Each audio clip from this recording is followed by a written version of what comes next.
जय श्री कृष्णा। आप सबका कृष्ण ज्ञान ऊर्जा में स्वागत है। आज्ञा दी गुरुदेव ने, दीना शीश झुकाए, कथा कहूँ शनिदेव की, भाषा सरल बनाए। सर्वप्रथम श्री सरस्वती जी को सुमिरन करके, गणपति जी को नमस्कार करके और श्री कृष्ण जी को शीश नवाकर मैं श्री शनिदेव जी की कथा को कहती हूँ। यह शनिदेव की कथा मनवांछित कार्यों को सफल बनाने वाली है, जिनमें सफल होकर नर नारी और 33 कोटि देवता योगीश्वर मुनीश्वर ध्याते हैं। वही देव मेरी त्रुटियों को क्षमा करें और मुझे अपनी शरण में ले लें।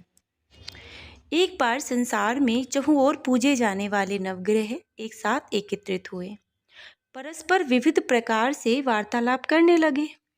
जब बात घूमती हुई इस स्थान पर आ पहुंची कि हम नवग्रहों में से सबसे बड़ा और सबसे अधिक पूजनीय देव कौन है, तो प्रत्येक ग्रह देवता स्वयं को बड़ा कहने लगा।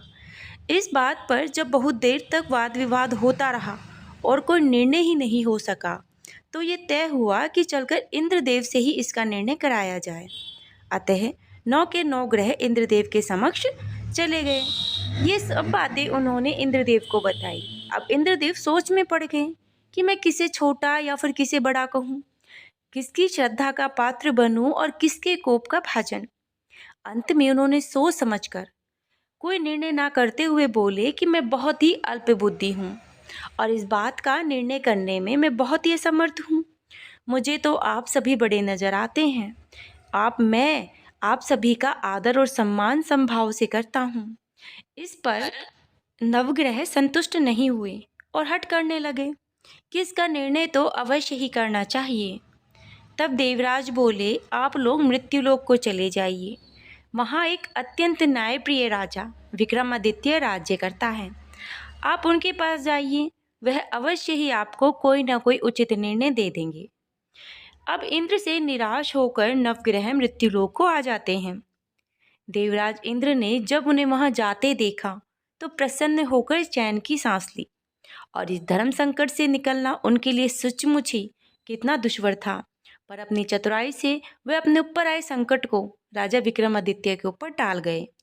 उज्जैन नगरी की उन दिनों सारे ही भारत में धाक थी।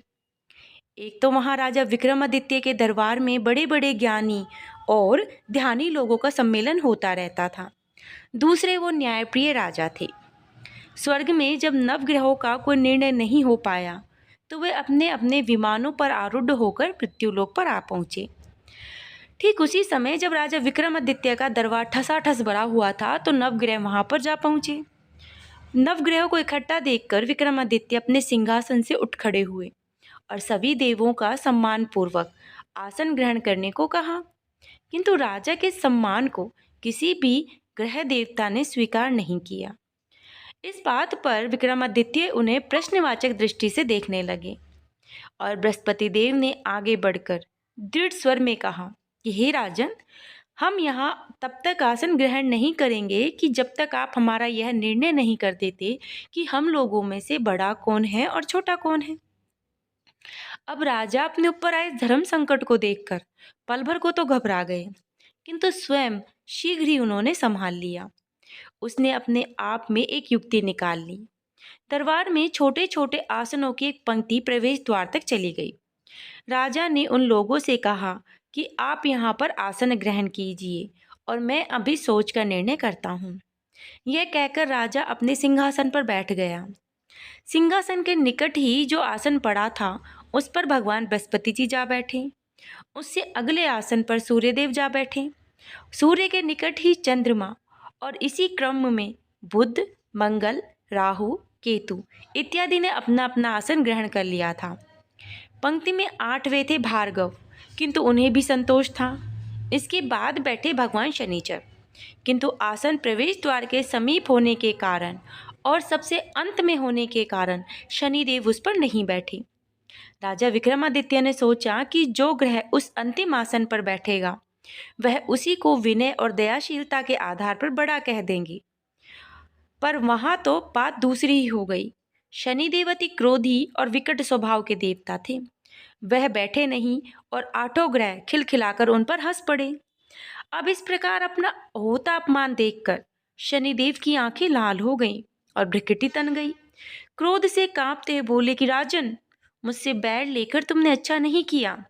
क्या समझकर तुमने मुझे इस प्रकार से अपमानित करना चाहा? क्यों मुझे तले बिठाना चाहा? चांद ग्रह का प्रभाव 2.25 दिन रहता है। सूर्य शुक्र बुध का प्रभाव तो केवल आधा मास रहता है। सोम और मंगल 2 मास और गुरु 13 मास, राहु और केतु 18 मास रहते हैं, जबकि मैं 7.5 वर्ष तक रहता हूँ। इसलिए हे राजन, अब तू सावधान हो जा। तूने जो अपमान किया है इसका दंड तो तुझे अवश्य मिलेगा। राजा के कुछ दिन तो बड़े ही आराम से बीते, लेकिन शीघ्र ही शनि की कृपा दृष्टि उन पर फिरी और राजा पर 7.5 आ गई। उन्हीं दिनों एक व्यापारी कुछ घोड़े बेचने के लिए उज्जैन नगरी आया हुआ था। वह बड़े ही सुंदर सुंदर घोड़े लेकर आया था, जिसे देखकर राजा का जी ललचा गया। राजा ने उन्हें खरीदने का आदेश दिया। घोड़ा में एक घोड़ा था, भंवर नाम का घोड़ा। उस पर राजा चढ़कर देखने लगे और कुछ देर तक उस घोड़े पर ही घूमते रहे, लेकिन सहसा भंवर जंगल में भाग खड़ा हुआ। अब राजा को बड़ा अचंभा हुआ। घोड़ा एक भयानक जंगल में राजा को पटककर अंतर्ध्यान हो गया। राजा अकेला उस वीरान जंगल में भटकने लगा। शाम को उसे भूख प्यास सताने लगी तो वह जोर जोर से चीखने लगे। उधर एक पगडंडी से ग्वाला अपने गांव को जा रहा था, तो राजा की आवाज़ सुनकर रुक गया। राजा उसके पास गए। ग्वाले ने उसे अपनी व्यथा बताई, तो वह उसे नदी के पास ले जाकर पानी पिलाया। राजा पानी पीने के बाद स्वस्थ हो गया और प्रसन्न होकर उसने ग्वाले को अपनी अंगूठी उतार कर दे दी और उसने कहा कि वह उज्जैन का रहने वाला है और रास्ता भटक गया है, तुम मुझे रास्ता दिखाओ। तब ग्वाला उसे अपने साथ गांव में ले आया। वहाँ एक मिठाई की दुकान पर राजा ने मिठाई खा पीकर अपनी भूख मिटाई और दुकानदार को भी एक अंगूठी उतार कर दे दी। दुकानदार के पूछने पर उससे भी यही कहा कि वह उज्जैन नगरी का रहने वाला है और उसका नाम बोना है। फिर वह दुकान के बंद होने पर वहीं बैठा रहा और दुकानदार से बातें करता रहा। उस दिन दुकानदार की बिक्री बहुत अधिक हो गई थी, तो दुकानदार ने सोचा कि यह तो बड़ा ही भाग्यवान पुरुष है जो इसके आने पर आज मेरी इतनी बिक्री हुई है। इसलिए रात होने पर वह उससे बोला कि वह उसके साथ उसके घर चले और उसके साथ ही भोजन करे। राजा इस बात को मान गया और दोनों घर पहुंचे। दुकानदार की पत्नी ने उनका बहुत ही बड़ा स्वागत किया और अतिथि के लिए विशेष रूप से भोजन तैयार किए। भोजन करते समय एक अद्भुत घटना घटी।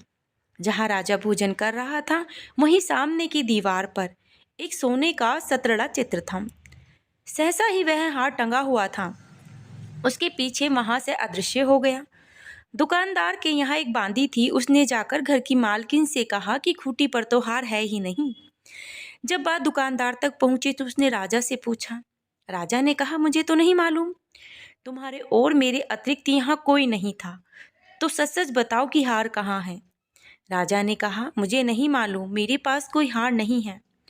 जब तक कोई निर्णय नहीं हो सका तो दुकानदार राजा को उस नगर के राजा के पास ले गया। उस नगर के राजा ने जब विक्रमादित्य की भोली भाली सूरत देखी तो बोला, यह व्यक्ति कभी चोरी नहीं कर सकता, और यह कहकर उसने विक्रमादित्य को छोड़ दिया।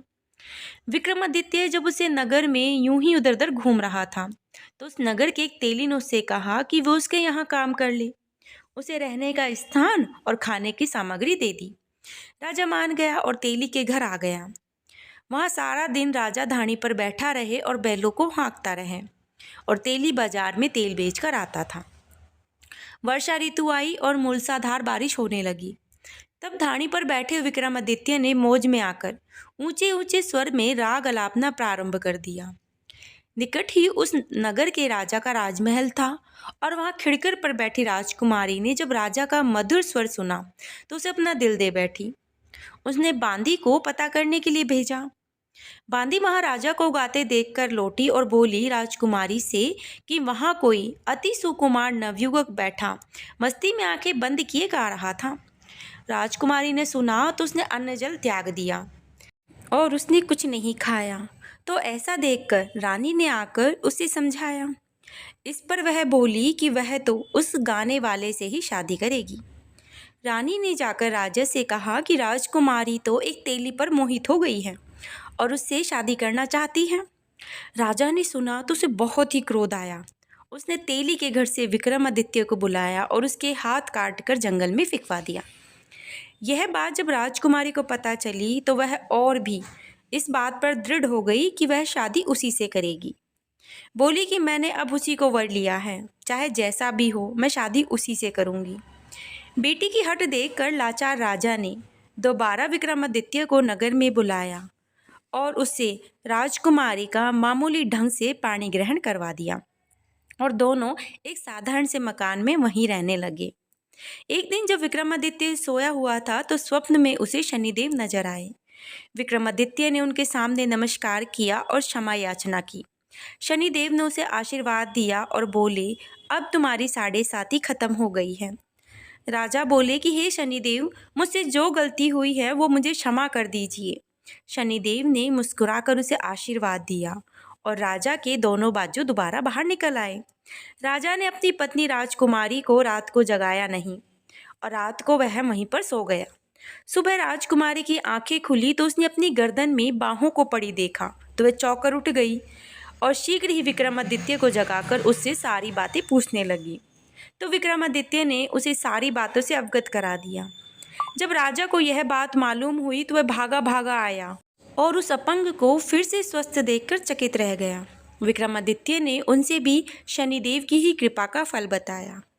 विक्रमादित्य ने फिर अपना वास्तविक परिचय भी उस राजा को दिया और सारा किस्सा विस्तार से कह सुनाया।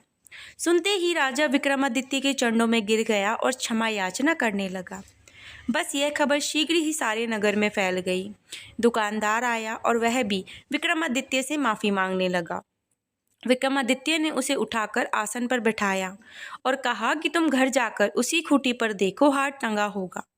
और सच था, दुकानदार जैसे ही घर गया तो हार को खूंटी पर टंगा हुआ ही पाया। राजा अपनी नौकरानियों के साथ लश्कर लेकर वहां से विदा हुआ। राजा विक्रमादित्य जब राजकुमारी को लेकर अपनी नगरी उज्जैन को पहुंचे तो सारी नगरी में उत्साह छा गया।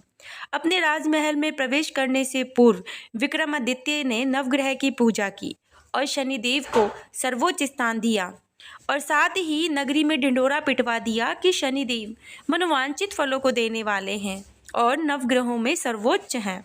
इस प्रकार शनिदेव को मनाकर राजा विक्रमादित्य ने अपने राज्य, यश और कीर्ति को प्राप्त कर लिया। बोलो श्री शनिदेव महाराज की जय। बोलो श्री नवग्रहों की जय। जैसी सुनी तैसी कही, इसमें झूठ न साच। विक्रम भूप इतिहास को, सज्जनों देखो बाँच। सुने सुनावे शनि कथा, गावे जो चित लाए।